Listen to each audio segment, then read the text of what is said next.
İşin olmazdı bizim gibilerle, öyle mi Firuze? Yalancının, masum ayağına yatan fırsatçının tekiymişsin. Sana üzülmekle hata etmişim.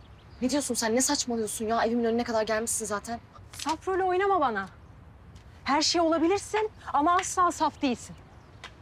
Holding'e gelip post kesmelerinde şovunun bir parçasıydı değil mi? Kocamı etkilemek için yaptın. Bravo. Başardın. Etkiledin onu. Ama sakın, sakın beni başka işlerle karıştırma Firuze. İstediğini aldığını zannediyorsan yanılıyorsun. Ben pes etmem. Yeter artık, iyice saçmalıyorsun sen. Bu uyarı değil Firuze. O kısmı çoktan geçtim. Bu bir savaş. Ve bu savaşı da sen başlattın.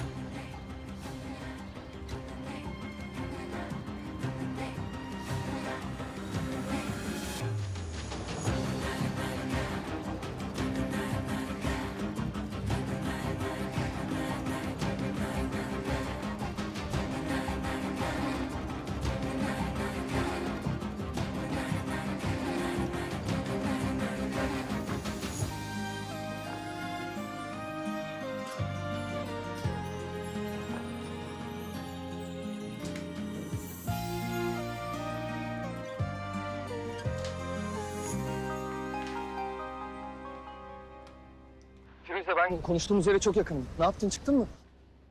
Yok çıkmadım da Mehmet, ben şey diyecektim aslında. Hiç çıkma o zaman. Ben geleyim seni alayım, hem boşuna da yorulmamış olursun. Bak konuşacak, yapacak o kadar çok şey var ki. Öyle şeyler planladım ki görünce şok olacaksın. Firuze? Alo? Orada mısın? Sen bir şey söylüyordun. Yok, önemli bir şey değildi, tamam. Ben çıkarım şimdi o zaman. Sen hiç gelme, trafik falan uğraşma boşuna. Varınca ararım seni. Tamam. Sen nasıl istersen.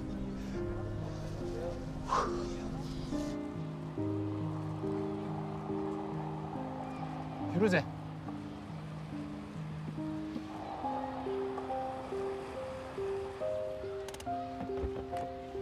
Firuze bir dinle. Firuze. Firuze lütfen. Bak onca şeyin hatırına lütfen beni bir dinle. Firuze lütfen. Lütfen. Lütfen bir dinle beni. Lütfen. Benim sana ayıracak bir dakikam bile yok. Her yerin pisliğe batmış senin. Biliyorum tamam. Bak biliyorum. Ben yalancı herifin, alçak herifin biriyim ama ben sana tek bir konuda yalan söylemedim. O da sana olan aşkım. Lütfen. Lütfen. Bu saatten sonra her tarafın aşk olsa kaç yazar zaten, umurumda değil. Ya ama benim umurumda. Benim umurumda. O senin derdin. Bırak peşimi, defol. Tamam. Tamam. Al bitir o zaman Firuze. Al. Bitir öldür beni. Yarım kalan işini bitir. Ben zaten her gün ölüyorum al.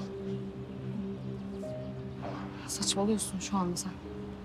Saçmalıyorsun. Ne istiyorsun benden? Ne? Ya son bir kez. Son bir kez baş başa kalıp beni dinlemeni istiyorum. Lütfen son bir kez Firuze lütfen. Seninle hiçbir yere gelmem ben. Lütfen, Ya bırak lütfen. beni! Ya bırak, ne yapıyorsun? Ne yapıyorsun? Bırak!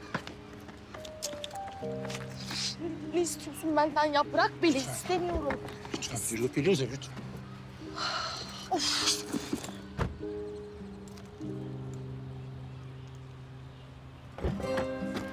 Ya nereye götürüyorsun beni? Benim için çok özel bir yere. Baş başa kalabileceğimiz, beni dinleyebileceğim bir yere.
Abi.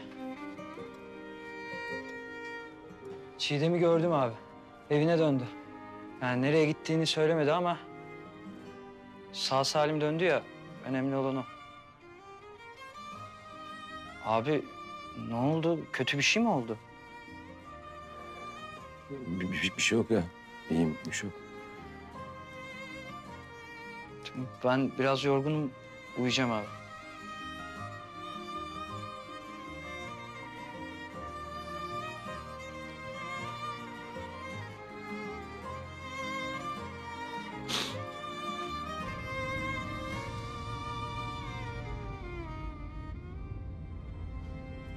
Sakın, sakın bak konuşmayı kabul ettim diye başka anlamlar çıkarma bundan. Başka anlamlar çıkarmıyorum Firuze ama sadece senin benim yanımda olduğundan bunun bir hayal olmadığından emin olmak istedim o kadar. Yakınlarda bir yerde duralım, öyle konuşalım. Fazla uzaklaşmayalım. Burada mı? Şehrin ortasında mı? Bu kalabalığın göbeğinde mi? Hayır. Ben zaten bu fırsatı zar zor elde ettim. Öyle kolay her şey ama. Niye? Niye uzağa gidiyoruz? Karın mı görür, ha? Canım mı sıkılır? İtibarım mı zedelenir? Adımız mı çıkar, dillere mi düşeriz? Niye uzağa gidiyoruz? Hayır Firuze, ben sadece senin sesin olsun istiyorum kulaklarımda. Konuşurken sadece senin sesini duymak istiyorum. Senin sesinden başka her şey kuru gürültü bana. Söyleyeceğin tek bir söz bile umurumda değil biliyor musun? Tek biri bile umurumda değil ama neden hala ben bunu yapıyorum? Neden hala seni dinlemek zorundayım hiç bilmiyorum. Belki de son defa dinleyeceksin beni Firuze. Zor istersen yine git, yüzüme bile bakma. Ama dinle. Çünkü ben senin sandığın o adam değilim. Bunu anlaman için ben gerekirse canımı bile veririm.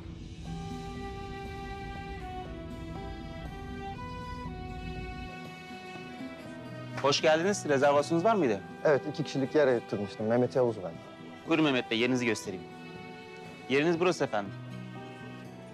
Teşekkür ederim. Rica ederim. Mehmet Bey, kız arkadaşınız gelmeden bir şey içmek ister misiniz? Bekleyelim. Kendisi gelmeden benim boğazımdan su bile geçmez de. Peki efendim.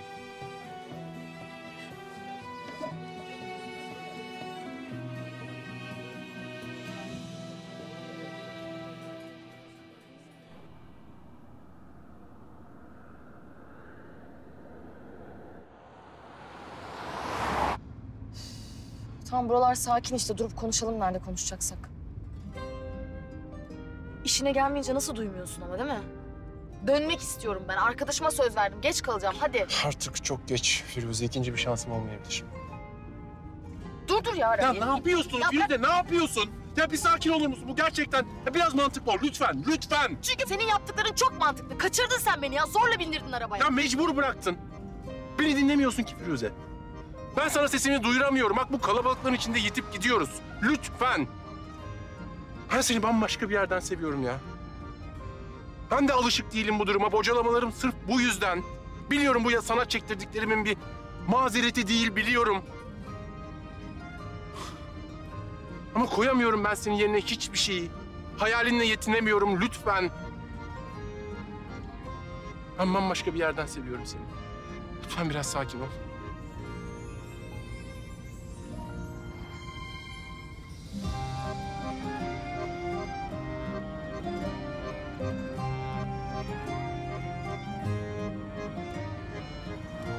Bahar'la mı buluşacaksın? Ona mı söz verdin? Sana ne? Başka biri mi? Ya sana ne?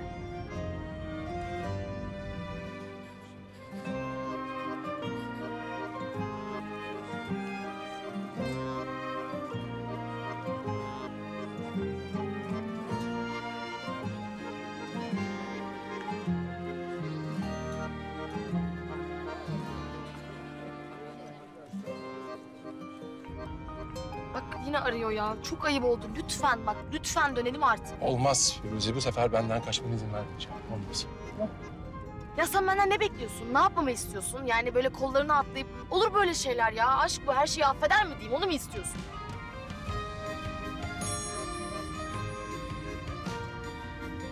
Endişelenmeye başladım.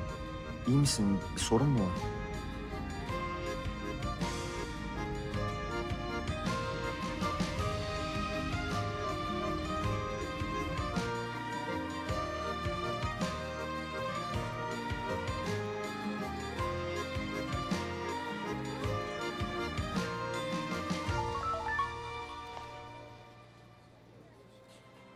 Çok özür dilerim Mehmet. Gelemiyorum.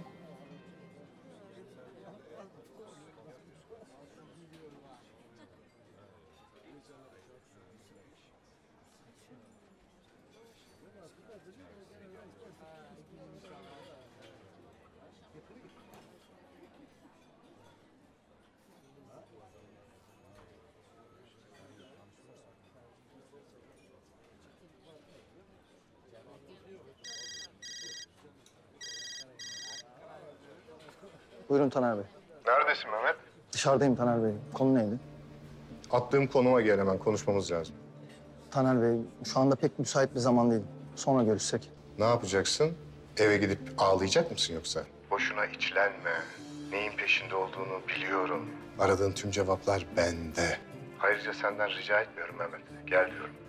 Duydukların ilgini çekmezse gözyaşların için bir paket mendil veririm gidersin. Geliyorum.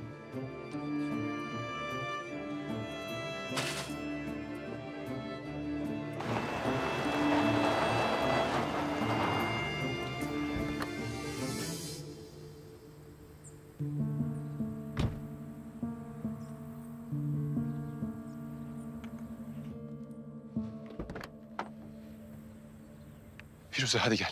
Yapma böyle hadi. Hadi Firuze lütfen. Firuze. Firuze lütfen. Hadi. Ne var? Ne? Niye getirdin beni buraya? Anlayacaksın birazdan. Neden getirdiğimi. Ha, ne bu şimdi? Ha? Korkaklığının itirafı mı? Bu musun sen? Böyle ya bir sır perdesinin arkasına saklanıyorsun ya da böyle bir şey konuşmak için illa uzaklara getiriyorsun beni. Olabilir Firuze. Belki de ben korkak herifin tekiyim. Korkaksın. Belki de ben korkak herifin tekiyim ama şu an korkmuyorum. Şu an benim tek istediğim şey senin beni dinlemen, benim de sana içimi açmam. O kadar. 4 ay. 4 ay boyunca aklın neredeydi? Şimdi mi geldi aklına kendini aşmak?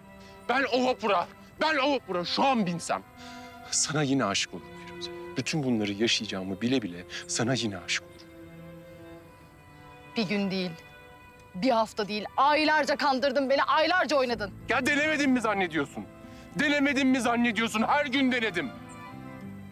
Sana söyleyemediğim her gün kahpe oldum ben. Başta ben de anlamadım ki bana ne olduğunu.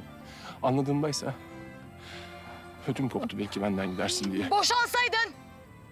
Boşansaydın hala evli olduğunu söyleyemiyorsun. Benimle karşılaşınca mı anladın hepsini? Ya sen bu evlilik hakkında hiçbir şey bilmiyorsun. Anlat o zaman, anlat madem getirdin beni buraya, anlat! Sen hiç tanımadığın biriyle evli olmak ne demek biliyor musun Firuze? Ben biliyorum. Bu ne kadar zor sen biliyor musun? Ha? Bu dipsiz bir kuyuda yolunu bulmak gibi bir şey. Ne olursa olsun, aşık olmayan bir kadın bu kadar çabalamaz, bu kadar acı çekmez. Ya aşık falan değil.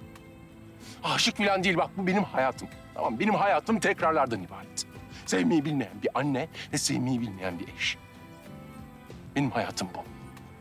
İnanmıyorum sana. Firuze.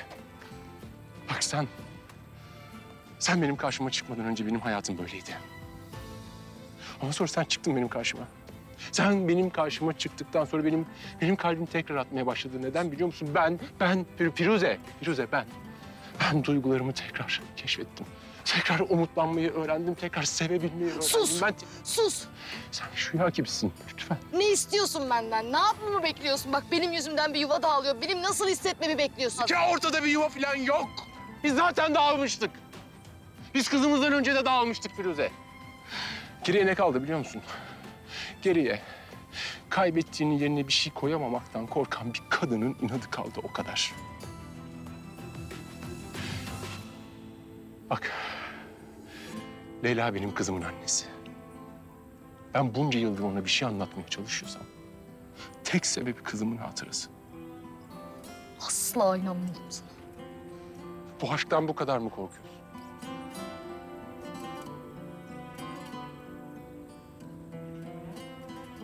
Sen benim aşık olduğum adam değilsin.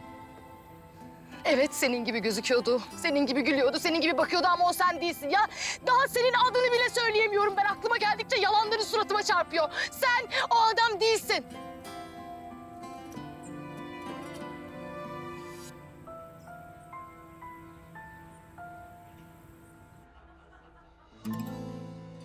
Ya Mehmet, herkes senin gibi safiyane sevmiyor işte. Görünenlerin ardında ne gerçekler gizli. Hep bir gözünü açık tutacaksın.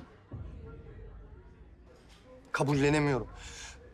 Firuze öyle biri değil. Yani Firuze evli bir adamla birlikte olacak biri değil. Ne biliyorsun? Belki de olur, bilemezsin. Hiç kimseyi bu kadar kesin tanıyamazsın Mehmet. Firuze o. Ben Firuze'yi tanıyorum. Yine de duyduklarına değil, gördüklerine inan. Bu yüzden gidip görmelisin bence. Firuze o adamı bıçakla yaraladı. Belki de kandırdı kızı. Belki de Firuze onunla bir daha görmek istemedi. O yüzden Firuze'nin bir suçu yok. Şimdi sana bakıyorum da aferin bana. Aşk ne garip bir şey. Boşuna uzak durmuyorum. İnsanın bütün duyularının çalışmaz hale gelmesi akıl alır gibi değil. Şimdi anlıyorum. Firuze bana gelemeyeceğini mesaj attı. Telefonu meşgule attı. Belki de o engel oldu. Belki de o yazdı mesajı. İşte tam da bundan bahsediyorum. Ne istiyorsan ona inanıyorsun.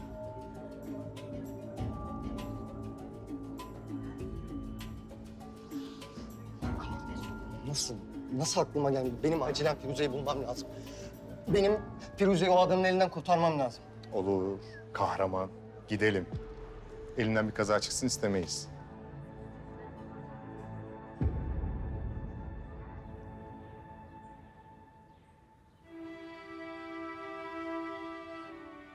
Diyorum acı çekiyorsun. Ama benim de içim paramparça. Sana o zaman gelip söyleseydim, sen yine gidecektin. Biz diye bir şey kalmayacaktı. Denemedim bile. Kalbinle konuş Firuze. Gelip anlatsaydım, duracak mıydın yanımda? Tutacak mıydın elimi? Haklısın. Ama en azından dürüst adammış diyecektim. Oyun oynamadı benimle diyecektim. Kaan, biz imkansızız. Değiliz. Hiçbir şey imkansız değil. Ölümden başka hiçbir şey imkansız değil.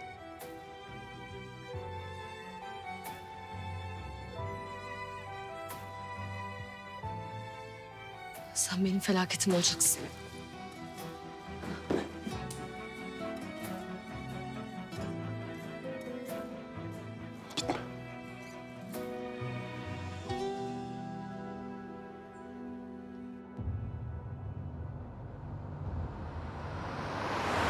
Allah kahretsin.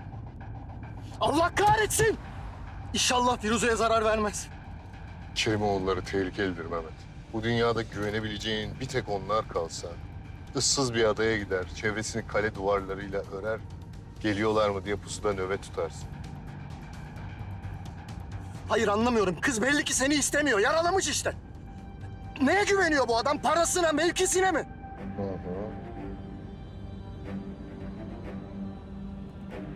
Firuze temizdir.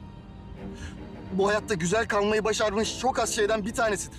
Elmas gibi parlar. İnsanın gözünü kamaştırır. Ne yaparsan yap onu kıramazsın. Eninde sonunda sapasağlam çıkar. Sen öyle diyorsan.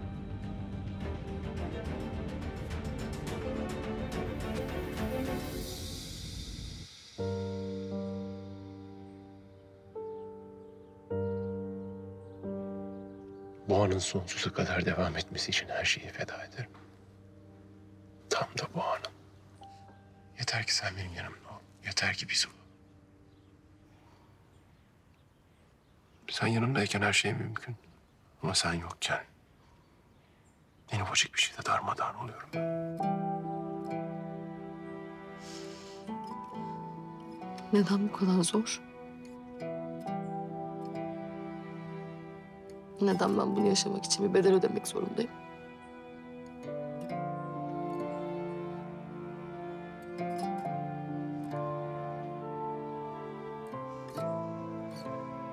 Geçecek.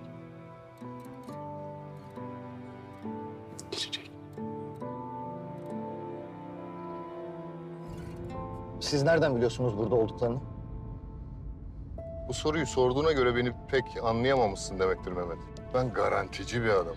Etrafta uçuşan sinek bile kan emmek için mi uçuyor yoksa bir pislik mi arıyor konmak için? Ya da öyle boş boş mu uçuyor hemen anlarım. Burnum iyi koku alır. Aldı mı da navigasyona dönüşürüm. Beni de mi takip ettiriyordunuz? Yok, sana güveniyorum Mehmet. Sen yamuk yapmazsın. Firuze ile buluşacağımı nereden biliyordunuz? İşte bak bu bir tesadüf oldu. Tünelin ucu sana çıktı diyelim Mehmet. Ben aslında Kaan'dan bir hareket bekliyordum ama senin kızı tanıdığını anlamam biraz zamanımı aldı. Nasıl sen sevdiğin kadın için uğraşıyorsan ben de kız kardeşim için uğraşıyorum. Çabalıyorum. Biz aynı taraftayız genç adam. Düşmanımız bir.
Sorularının cevapları burada. Almaya hazır mısın?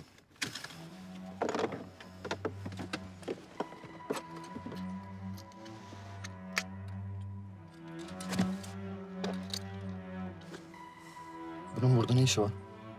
Eğer bir savaşa hazırlanıyorsan Mehmet, cephaneni hazır bulunduracaksın.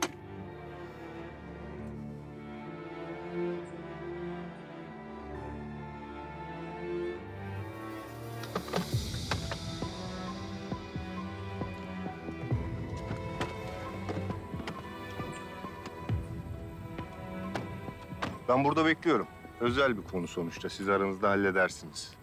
Nasıl çözeceğiniz size kalmış.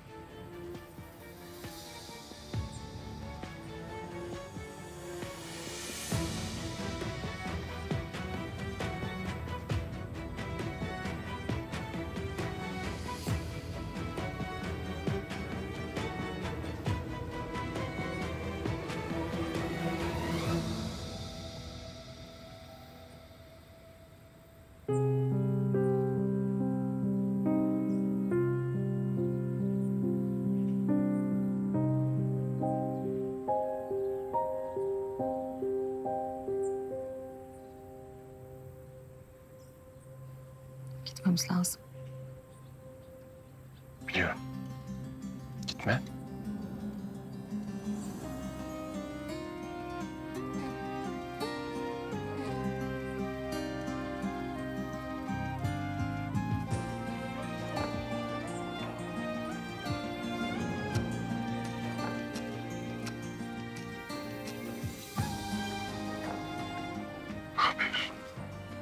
Kızıyorum. Aklıma, ruhuma, kalbime unutmamak için. Yapma. Yapma Firuze, bu bir veda değil, yapma.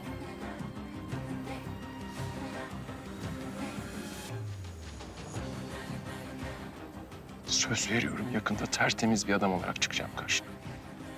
Söz veriyorum. Ama sen de bana söz ver. Firuze, o zamana kadar beni unutmayacaksın.